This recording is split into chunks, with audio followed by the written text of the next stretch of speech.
오늘이 참 좋은 날입니다. 참 좋은 날, 참 좋으신 하나님 앞에 나와 예배를 드리는 우리 모든 성도들마다, 예배자들마다 하나님께서 크게 복 주시고 회복의 은혜를 베풀어 주시기를 주님의 이름으로 축원합니다. 가슴에 손을 얹고 우리 자신을 이렇게 축복하겠습니다. 나는 하나님이 다시 복 주시는 사람입니다. 하나님이 다시 복 주시는 사람입니다. 다시요? 다시를 잘해야 돼요. 나는 하나님이 다시 복 주시는 사람입니다. 하나님이 다시 복 주시는 사람입니다. 나는 잘 되는 사람입니다. 할렐루야. 복이 넘치시기를 축원합니다. 저쪽 모리아 산상 예배라 한국어도 들어갔습니다.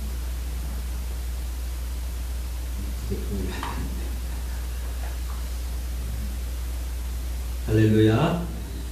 세상에 우리가 그리스도인으로 살아가면서 힘든 것 가운데 하나는 이 경건을 지켜나가는 거죠.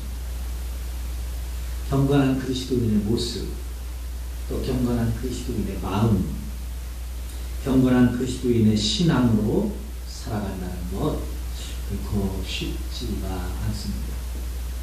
왜냐하면 당장 우리의 눈에 현실로 보이는 것은 세상이 보이고 또 우리의 삶에 현실적으로 직접 다가오는 것은 물질의 문제이기 때문이죠.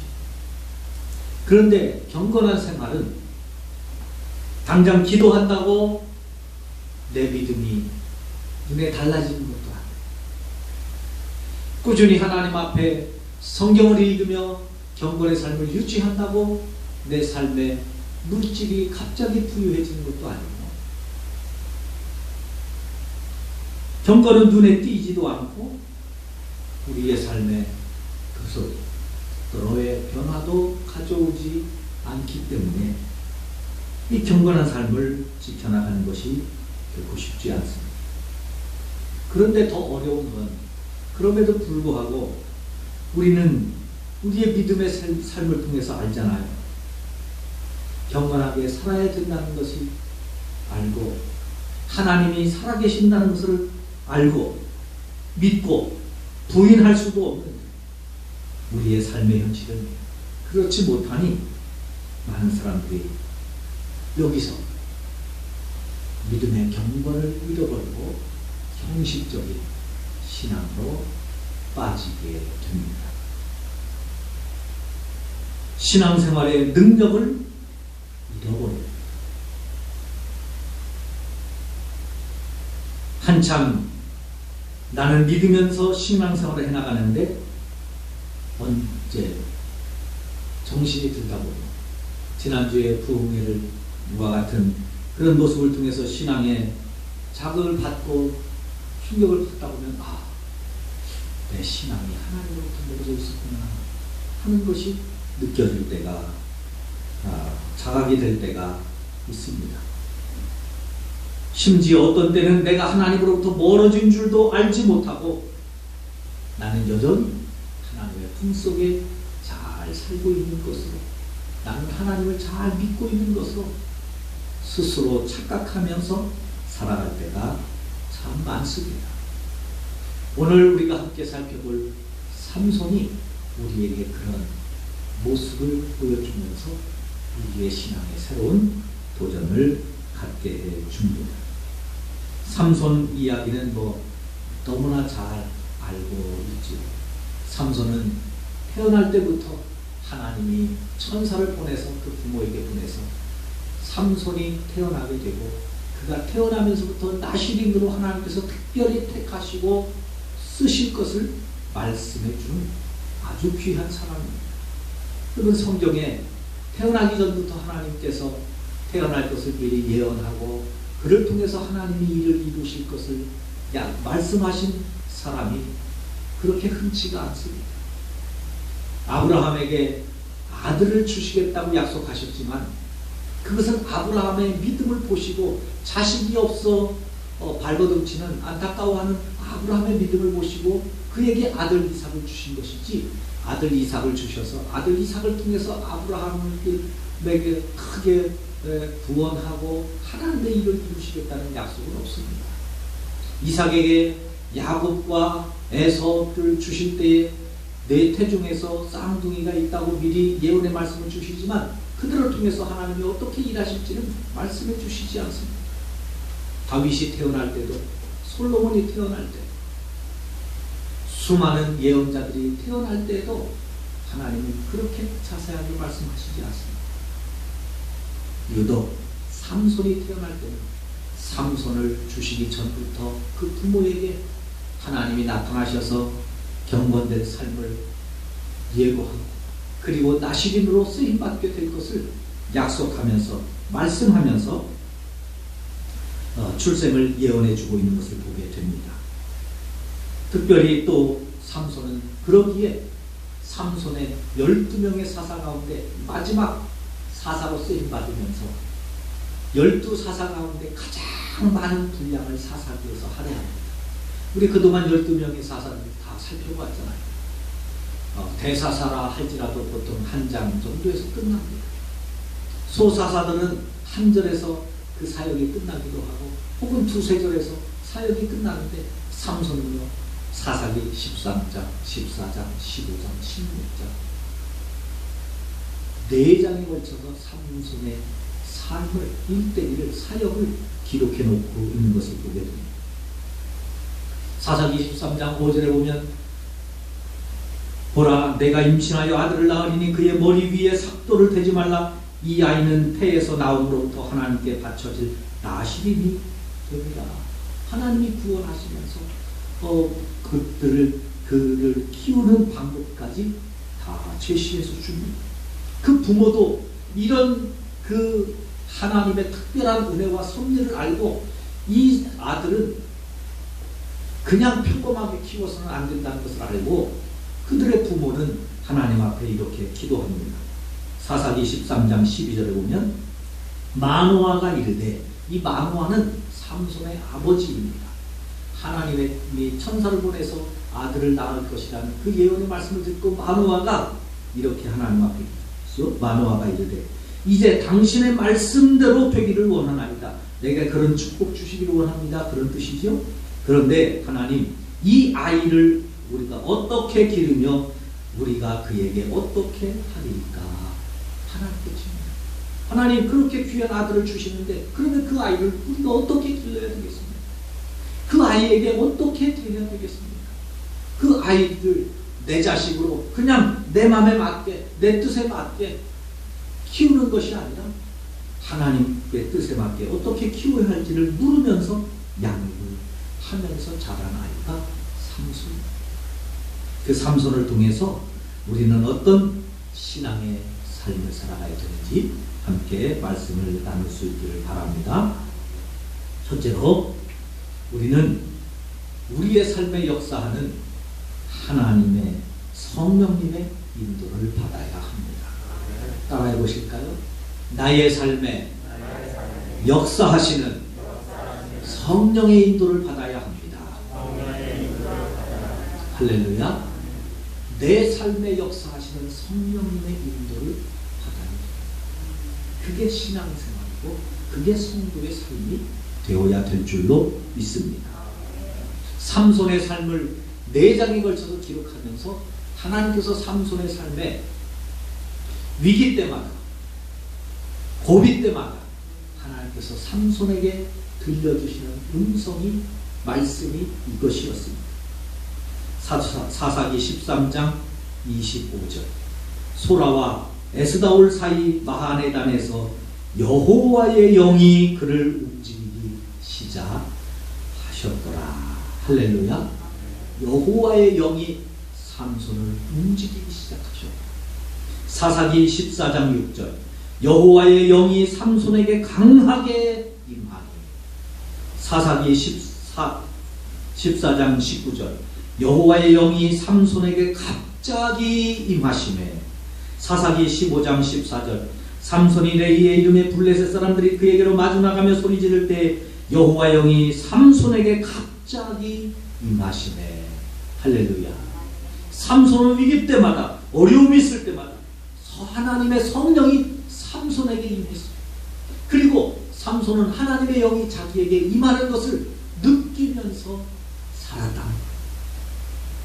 그리고 그 성령의 인도함을 받으면서 살았습니다. 여러분, 우리가 신앙생활 하면서 가장 예민해야 될 것 가운데 하나가 바로 이겁니다. 나는 성령의 인도함을 받으면서 살고 있는가? 나의 삶 속에 성령이 임하시고 있는가? 그리고 나는 어떻게 그 성령의 인도함을 받으면서 살아가야 되는가 하는 여기에 예민해. 성령님은요, 절대 우리가 예민하지 않고 성령님께 집중하지 않으면 느낄 수가 없어요. 느낄 수가 없어요. 우리가 왜 성령님이 나에게 임하는지 모르고 사느냐? 내가 성령님께 예민하지 않기 때문에. 기도할 때에도요, 온 촉각을 하나님께 두면서 하나님, 나에게 성령님을 주옵소서, 성령님을 주옵소서. 그러면서 기도해 보세요. 성령님이 임하는 것이 온몸에 확 느껴져요. 그게 안 되시는 분들은 손을 이렇게 들고 하나님 앞에 기도해서, 하나님, 나에게 성령을 주옵소서, 성령을 주옵소서, 성령을 주옵소서, 성령. 어느 순간 성령님이 임하는 손이 이게 무거워서 자꾸 내려가요. 어떨 때는 막 손이 화끈화끈하고 뜨겁게 확 달아오르고. 성령님께 집중해요. 엘리야가 바알과 아세라 선지자 850명과 싸워서 기도로 승리하잖아요. 살아계신 하나님이 살아계신 것을 보여주잖아요. 그런데 그렇게 하고 나서 시험에 들어서 저 호렙산으로 40일 동안 도망을 갑니다. 왕비 이세벨이 무서워서. 이세벨이 죽인다 그러니까 살려고 40일을 도망가요. 그래서 하나님의 산 호렙산에 이르렀을 때 거기서 하나님을 만나잖아요. 하나님을 어떻게 만나요? 큰 불이 일어나서 산을 막, 그 화마가 산을 집어삼킬 만큼 불이 일어나. 엘리야가, 야, 하나님이 이렇게 나와 함께 하시는구나. 그런데 그 속에 하나님의 은사입니다. 바람이 어마어마한 태풍이 불어서 막 큰 바윗돌이 움직일 만큼 태풍이 불어가지고, 아, 이 속에서 하나님이 나와 함께 하시는구나. 이런 능력으로 함께 하시는구나. 그런데 그 속에서도 하나님의 은사가 들리죠. 지진이 나서 막 산이 흔들리고 어마어마한 지진이 나는데도 그 속에서 하나님의 은사가 들리지 않아요. 엘리야가 실망하죠. 아, 하나님 능력이 없으신가? 하나님이 나를 안 사랑하시는가? 내가 이렇게 바알과 아세라 선지자 850명을 죽이고 왔는데도 나한테는 이렇게 하나님 관심이 없으신가? 그럴 때 어디선가 아주 작은 음성이 들립니다. 성경 말씀대로 하면 세미한 음성이 들립니다. 할렐루야, 할렐루야. 세미한 음성이 뭐예요? 작은 소리가 그만. 작은 소리 하나님의 음성이 들리는 거예요. 마음속 깊은 곳에서 하나님의 음성이 작게 들리는 거예요. 근데 우리의 마음에 세상 소리가 가득 차 있으면, 세상에 관한 소리로 가득 차 있으면 그 작은 소리가 들리겠어요? 돈에 관한 소리로 내 마음이 가득 차 있으면 하나님의 음성이 들리겠어요? 자존심에 관한 소리로 가득 차 있으면 하나님의 음성이 들리겠어요? 안 들립니다. 하나님께 집중해야 들립니다. 할렐루야. A.W. 토저 박사님이 이런 말을 했습니다. 오늘날 교회에서 성령님이 떠나신다면 우리들이 하는 일의 95%는 계속될 것이고 아무도 무슨 변화가 일어났는지 눈치채지 못할 것이다. 잘 들으세요. 우리 교회에, 구체적으로 이야기하면 이렇습니다. 우리 교회에 성령님이 떠나신다면 우리 교회 변함없이 이렇게 서 있을 거랍니다. 더 구체적으로 말할까요? 나에게서 하나님의 성령이 떠난도 저는 목사가 되어서 여기서 여전히 이렇게 예배를 인도하고 여러분들 앞에 목회를 할 수 있을 거라는 겁니다. 95%는.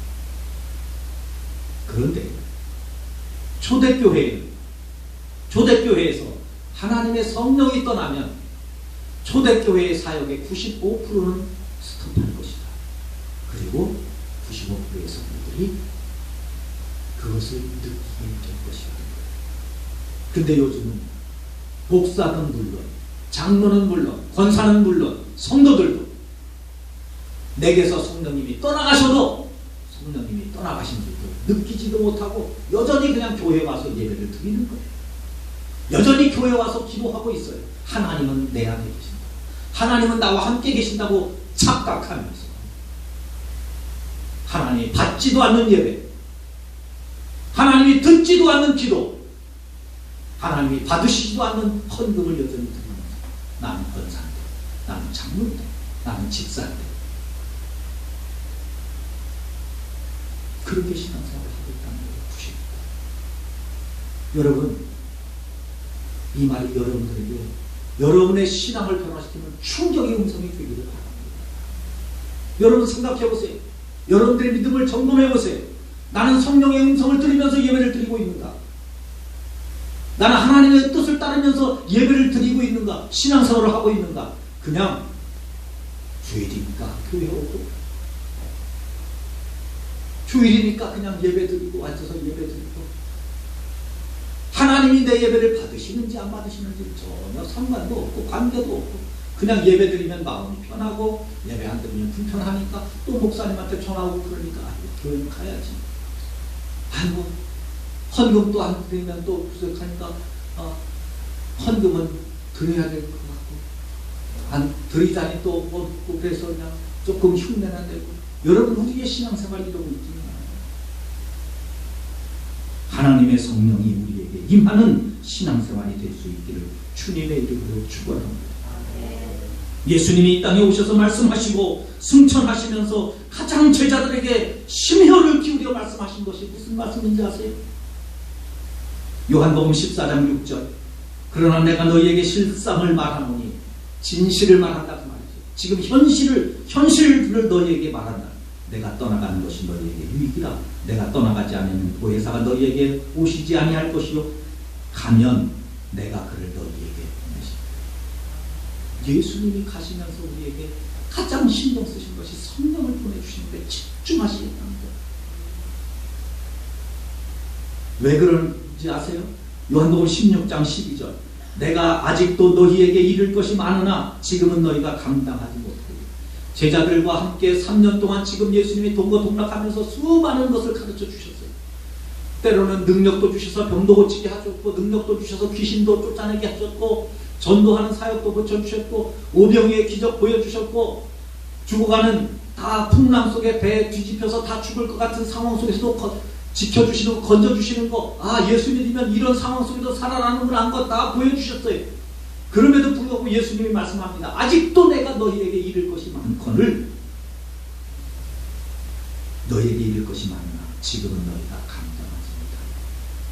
하고 싶은 말이 너무 많은데 말씀을 못 하시는 거예요. 예수님은 얼마나 답답하시겠어요. 왜 말씀을 못 하시는 줄 아세요? 감당이 안 된다는 거예요. 감당이 안 돼요. 믿음이 없었어요. 그러면서 13절에 이렇게 말씀합니다. 그러나 진리의 성령님이 오시면 그가 모든 진리를 가운데로 너희를 인도하시리니 그가 스스로 말하지 않고 오직 들은 것을 말하면 장래 일을 너희에게 알리시리라. 할렐루야. 성령님을 받으면, 성령의 인도를 받으면 내 믿음으로 지금까지 감당하지 못했던 어려운 일들을, 그전에는 설교를 들으면서 시험에 빠지고 신앙생활하다가 조그만 일이 있으면 낙심되고 좌절되고, 교회를 가야 되나 말아야 되나, 예수를 믿어야 되나 말아야 되나, 옮겨야 되나 말아야 되나, 그러던 삶에서 말씀을 들을 때마다 마음이 찔릴 때마다 그것이 감당하게 되고 내 신앙이 성숙되어지게 된다는 거예요. 여러분, 신앙생활에 왜 문제가 오는지 아세요? 왜 위기가 오는지 아세요? 내가 성령의 인도를 받지 못하기 때문에 그런 거예요. 교회에 문제가 있어서가 아니에요. 옆에 있는 사람의 문제가 아니에요.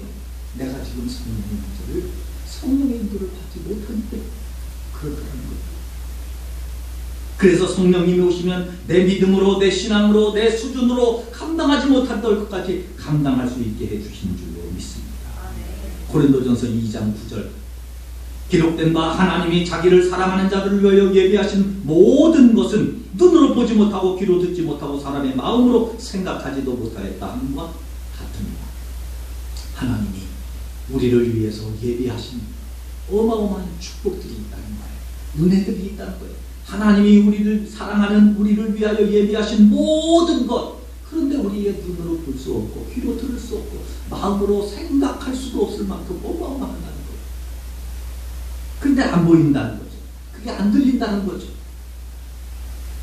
근데 10절에서 고린도전서 2장 10절에서 계속해서 이렇게 말합니다. 오직 하나님이 성령으로 이것을 우리에게 보이셨으니 할렐루야. 성령님만 보인다. 축복이 보이는 거예요. 은혜가 보이는 거예요. 생명이 보이는 거예요. 그래서 우리는 성령의 인도를 받아야 합니다. 삼손도 하나님의 영이 임할 때 놀라운 일들을 감당하는 거예요. 여러분, 삼손의 힘은 머리카락이 아니라 그 머리카락을 통하여 삼손에게 임하신 성령을 통해서 나타나신 줄로 믿습니다. 그래서 성령의 인도를 받아요. 두 번째, 하나님이 주신 은혜를 남용하지 말아야 합니다. 따라해 보실까요? 하나님이 주신 은혜를 남용하지 말아야 합니다. 하나님이 주신 은혜를 남용하지 말아야 합니다. 남용한다는 것은 뭐예요? 잘못 쓴다는 거예요. 잘못 써야 될 곳에 쓰지 않고 잘못 쓴다. 하나님의 성령이 그렇게 삼손에게 임하셨는데 삼손은요, 하나님께 받은 은혜를 가지고 그 능력을 가지고 잘못 써요. 자기 욕심, 자기 방법대로, 자기 수준대로 생각하는 거예요.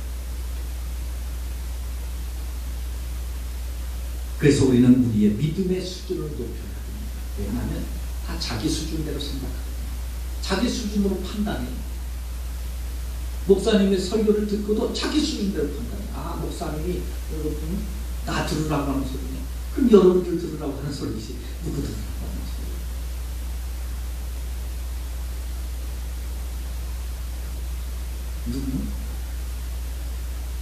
누구? 내 얘기를 들으셨나? 내가 다른 사람 얘기하니까 다른 사람도 다 내 얘기하는 것 같은 거죠. 그렇지. 근데 삼손은요, 자기 수준이. 삼손의 수준이 어떤지 보세요. 사사기 14장 3절. 그의 부모가 삼손의 부모가 삼손에게 이르되 내 형제들의 딸 중에나 내 백성 중에 어찌 여자가 없어서 내가 할례 받지 아니한 블레셋 사람에게 가서 아내를 맞으려 하느냐. 삼손이 결혼하는데 블레셋 여자하고 결혼하겠다고요. 블레셋은 지금 원수 아니에요. 그 블레셋에서 이스라엘을 구원하기 위해서 삼손에게 능력을 주시는데 블레셋 여자하고 결혼하겠다는 거예요. 그래서 근데 그 이유를 자꾸 고집 피우는데 그 이유가 뭔지 아세요? 4절에 보면 그때에 블레셋 사람이 이스라엘을 다스린 까닭에 삼손이 틈을 타서 블레셋 사람을 치려 함이었다. 삼손은 블레셋 사람을 공격하는데 어떻게 공격하느냐? 내가 저 여자하고 결혼해서 무슨 구실을 만들어서 블레셋을 치겠다는 거예요. 참 답답하죠. 생각하는 게 삼손의 수준이 이 정도밖에 안 돼요. 요즘 수준으로 바꿔서 제가 설명을 드릴게요. 자, 우리가 하나님 앞에 헌금 드리죠. 교회 가보니까 건축 헌금 안 하고 나는 헌금도 못 드리겠고 건축 헌금했으면 좋겠는데 헌금할 돈도 없고 힘든데 어떻게 헌금을 할까? 하고 싶은 마음이 드는데 근데 헌금을 할수록 형편이 안 되는데 안 되면 안 되잖아요. 근데 삼손은 그거예요. 내가 지금 해야 되는 사정이 있는 거다. 그러니까 헌금하자. 그래가지고 헌금할 방법을 찾는 게 뭐냐? 사람을 하나 만나서 사기를 치는 거예요. 그래서 돈을 벌어서 그 돈으로 헌금하겠다는 거예요. 여러분, 이게 바른 생각입니다. 지금 삼손은 이렇게 받은 은혜, 그 엄청난 능력을 가지고 이렇게 지금 하나님 앞에 생각하고 나아가는 거예요. 결국 그가 그 딥낫 사람하고 결혼했다가 이혼하고 오늘 본문에 나오는 들릴라하고 결혼하고 그래서 들릴라한테 빠져서 자기 힘 그만 다 자기 비밀 오늘 본문에 말하는 것처럼 자기 진심을 다 얘기해주고 그래서 머리 깎이고 두눈 뽑히고 짐승처럼 맷돌 들리는 삶을 살지 않습니다. 여러분 우리에게 주신 은혜 잘 감당하면서 살아가실 수 있기를 축원합니다. 은혜 받는 것도 중요하지만 그 은혜를 잘 이용하는 것도 중요합니다. 지난 부흥회 때 은혜 잘 받으셨죠? 많이 받으셨죠? 그걸 어떻게 사용해 나가느냐 그걸 어떻게 내 믿음으로 긍정적으로 받아들여서 생활할 거냐 이건 나의 문제입니다. 그 은혜를 남용하지 않기를 바랍니다. 세 번째로 마지막이라도 잘해야 합니다. 따라해 보실까요? 마지막이라도 잘해야 합니다. 마지막이라도 잘해야 합니다. 한 번 더요. 마지막만이라도 잘해야 합니다. 마지막만이라도 잘해야 합니다. 할렐루야. 삼손은 중간에 이렇게 실수도 많고 실패도 많았지요. 결국 그 사명을 다 감당하지 못했어요. 그를 통해서 이스라엘을 구원하기를 원하셨는데 하나님이 권하셨는데 4장, 13장, 14장, 15장, 16장 4장에 걸쳐서 기록하면서 12사사를 통해서 하나님 것을 쓰실 때에는 누구 사사를 통해서 이스라엘을 구원하였더라. 그가 사는 동안에 이스라엘이 평안하였더라. 뭐 이런 내용이 계속 반복되잖아요. 근데 삼손을 통해서는 블레셋에서 구원하고 그 삼손이 사는 동안 이스라엘이 평안했다 그런 말이 없어요. 그냥 삼손이 자기 안갚음하는 거예요. 그게 이스라엘을 구원하는 거예요. 자기 부인 이제 딥낫 사람하고 결혼했는데 잠깐 친정 갔다 온다고 갔다가 그 친정집에서 다른 사람한테 시집 갔어요. 그러니까 화가 나서 쫓아가가지고 블레셋 사람을 막 죽입니다. 그게 이스라엘을 구원한 거예요. 여러분 그게 이스라엘 구원, 성경에 보면 그게 이스라엘 구원한 거예요. 블레셋 사람 죽인 거라고 그냥 다 구원이 되는 겁니다. 삼손을 통한 구원은 이 정도밖에 안 나와요. 삼손은 잠시 안갚음하니까 자기 속은 시원하지요. 자기 마음은 시원하지요. 근데 여러분 하나님께서 삼손에게 능력 주신 게 자기 마음 시원하라고 자기 속 시원하라고 그런 능력 주셨어요? 아니잖아요. 근데 그렇게 사는 거예요. 우리가 신앙생활 할 때 그럴 때가 얼마나 많아요. 힘들고 어려우면 그냥 나는 힘들고 어려우니까 막 퍼붓고 다 얘기해. 나는 속 시원해요. 얘기했어요. 다른 사람은 그것 때문에 많이 불편한 거예요. 부부지간에도 마찬가지. 막 짜증나고 화내서 막 싸워요. 그러면서 뭐 여자는 막 잔소리를 하든지 남자는 뭐 큰 소리를 하든지 해가지고 막 다 풀어요. 그럼 자기 속을 시원하죠. 상대방 다른 가족들은 자녀들은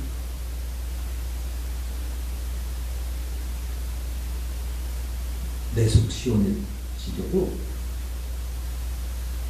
일을 그렇게 삼손은 그렇게 살았어요.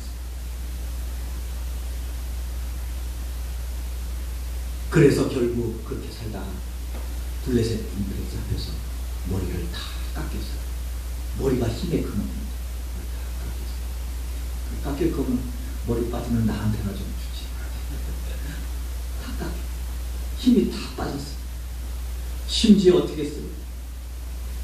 20절을 보면 하나님께서 그를 구원하셨어요. 그런데 들리다가 삼손을 깨웁니다. 블레셋 사람이 쳐들어옵니다. 그리고 빨리 일어나세요. 그러니까 일어나서 뭐라고 합니까? 20절 마지막에 보면 내가 전과 같이 나가서 몸을 떨치리라. 여러분 우리의 신앙이 예전과 오늘 똑같다고 생각하지 마세요. 예전에 은혜 받았을 때 예전에 내가 뜨겁게 기도했을 때 그때 수준에 머무르지 않습니다. 일어나 보니까 힘이 다 빠졌어요. 심지어 힘이 다 빠질 뿐만 아니라 힘이 없어졌을 뿐만 아니라 20절 마지막에 보면 여호와께서 이미 자기를 떠나신 줄 깨닫지 못하였다. 하나님이 자기를 떠나셨어요. 그런데도 삼손은 하나님이 나와 함께 하신다고 믿고 하나님 앞에 지금 하나님의 일을 하겠다고 나서는 거예요. 결국 가서 붙잡혀도 다 뒤도 빠지고 그의 인생. 내 인생에서 하나님을 떠나는 비극이 없기를 주님의 이름으로 축원합니다. 그런데 신앙생활하고 잘못해서 그럴 수 있잖아요. 그럴 때도 있잖아요. 우리 그럴 실수할 때가 많잖아요. 내 믿음이 약해지기도 하고 나약해지기도 하고. 그런데요, 보세요. 그렇게 하나님께서 떠나셨는데, 그래서 삼손이 비참하게 되었는데 22절 말씀 함께 읽겠습니다. 시작. 그의 머리털이 밀린 후에 다시 자라기 시작하니라. 아멘. 할렐루야. 할렐루야. 다시 자라기 시작하니라. 이게 은혜. 다시 자라. 실수는 누구나 할 수 있어요. 실패는 누구나 할 수 있어요. 거기서 끝나면 진짜 끝나는 거예요. 그런데 믿음의 사람은 거기서 다시 자라기 시작한다. 할렐루야. 이 은혜가 임하시기를 축복합니다. 가정 형편이 어려워질 수 있어요. 그러나 다시 자라기 시작합니다. 사업이 어려워질 수도 있어요. 그러나 다시 자라기 시작합니다. 이 축복이 임하시기를 축원합니다. 따라해 보세요. 다시 건강하기 시작합니다. 다시 건강하게 될지어다. 다시 잘 될지어다. 다시 믿음이 자라날지어다. 다시 사업이 자라날지어다. 다시 길이 열릴지어다. 할렐루야. 이 축복이 임하시기를. 결국요, 그의 머리가 다시 하나님께서 그를 떠나셨지만 그를 완전히 버리시지는 않으셨어요. 그래서 머리가 다시 자라기 시작합니다. 그래서 삼손이 머리가 다시 자랄 때 하나님 앞에 그 은혜를 깨닫고 28절에 보면 삼손이 여호와께 부르짖어 이르되 할렐루야. 할렐루야. 잃어버렸던 기도를 다시 통해서 하나님을 찾습니다. 하나님, 나를 떠나셨던 하나님, 다시 나에게 임하셔서 나와 함께 하옵소서. 함께 하옵소서. 하나님, 내가 다 시린이었지 않습니까? 하나님, 나 시린의 삶을 다시 회복하기를 원합니다. 나를 생각하소서. 하나님, 이번만 나를 도와주세요. 이번만. 내 인생의 마지막만이라도 하나님 앞에 쓰임받기를 원합니다. 그러면서 그가 다본 신전에 중간에 기둥에 자기를 인도해달라고 하고서 눈도 뽑혔으니까 보이지도 않잖아요. 사람 손에 끌려서 그 다본 신전 중간에 가서 하나님, 마지막만이라도 나에게 은혜를 주옵소서. 마지막만이라도 나 시린답게 살게 하옵소서. 마지막만이라도 믿음의 사람처럼 살게 하옵소서. 그러면서 다윗 시절을 통해서 평생 다윗, 이 삼손이 죽였던 사람보다 훨씬 더 많은 3,000명이나 넘는 블레셋 사람들을 죽이고 구원하는 일에 쓰임받게 됩니다. 여러분, 삼손이 그렇게 살았기에 그의 수많은 실패의 여정이 있었지만 히브리서 11장에 보면 히브리서 기자는 삼손을 믿음의 사람의 반열에 올려놓습니다. 여러분, 마지막만이라도 하나님 앞에 쓰임받도록 우리의 신앙을 다시 회복하고 다시 믿음이 자라나기 시작하고 다시 기도할 수 있게 시작하고 다시 신앙생활을 새롭게 시작할 수 있는 은혜가 임하며 삼손처럼 마지막 끝까지 쓰임받게 되는 축복이 임하시길 주님의 이름으로 축원합니다.